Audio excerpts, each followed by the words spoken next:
bwana Jules Karangwa.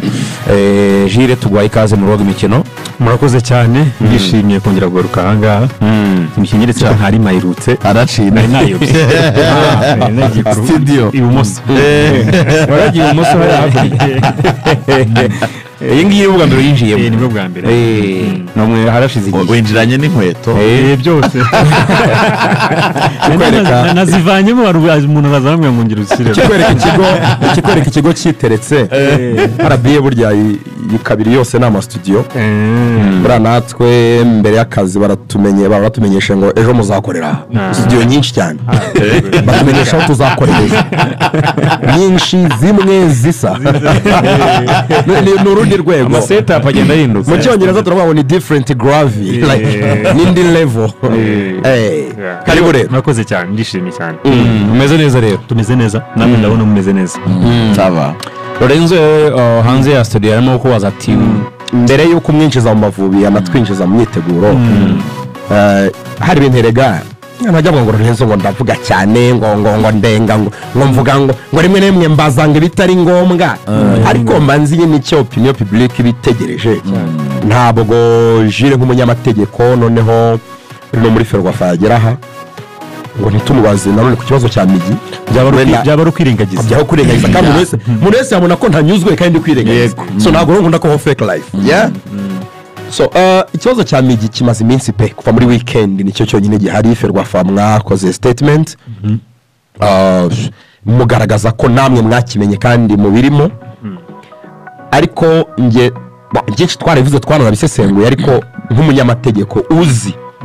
icyaba bigenze gutya n'icyaba bigenze gutya Migi mu gihe ibintu avugwaho byo kugerageza gufixinga match byamuhama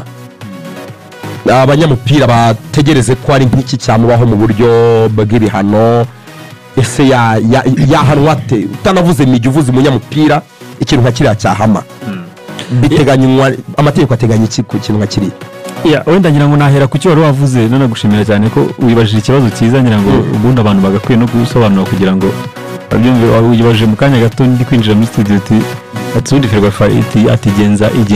igenza amakosa igenza ibyaha cyangwa igenza amakosa ubundi twe n'amakosa buriya n'amategeko ngengamyitwarire yacu abagena amakosa n'ibihano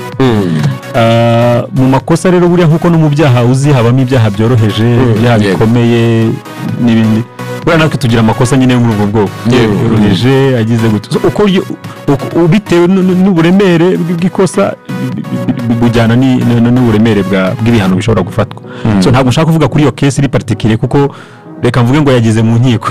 zacu za Ferwafa kandi tugendera kuri rya hame ry'uko umuntu aba ari umwere kugeza igihe ahanamijwe n'icyaha n'urwego rubifitiye ububasha uko rigenderwaho mu zindi nzego nako tunarigenderaho muri Ferwafa kunkubita ahangaha aka kanya abantu bose babibonye ariko wajya mu rukiko tukabakomeza kuvuga kuri ino saa urukiko rutarabiguhana so icyari mu kintu rero ngira ngo twebwe ku ruhande rwacu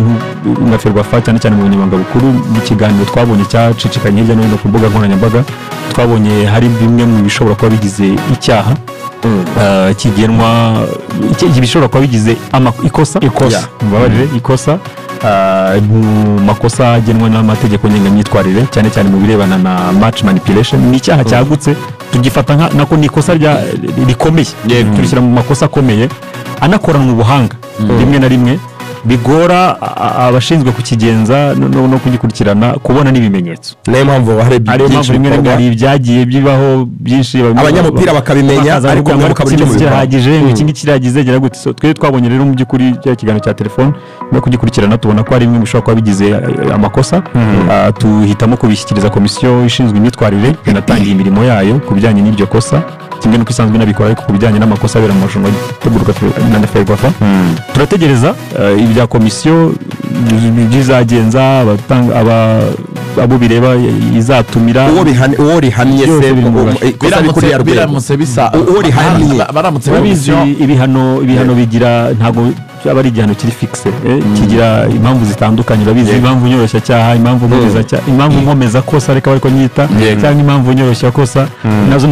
natwe turazigira niyo mpamvu usanga no mu bihano tuvuga ngo ni hagati y'igihe iki ni cya gihe umuntu ahagarikwa nka match mesha adatoza cyangwa bizaterwa rero ni kosa bamuhamya kuko uyu munsi turimo turavuga match fixing bitandukanye na corruption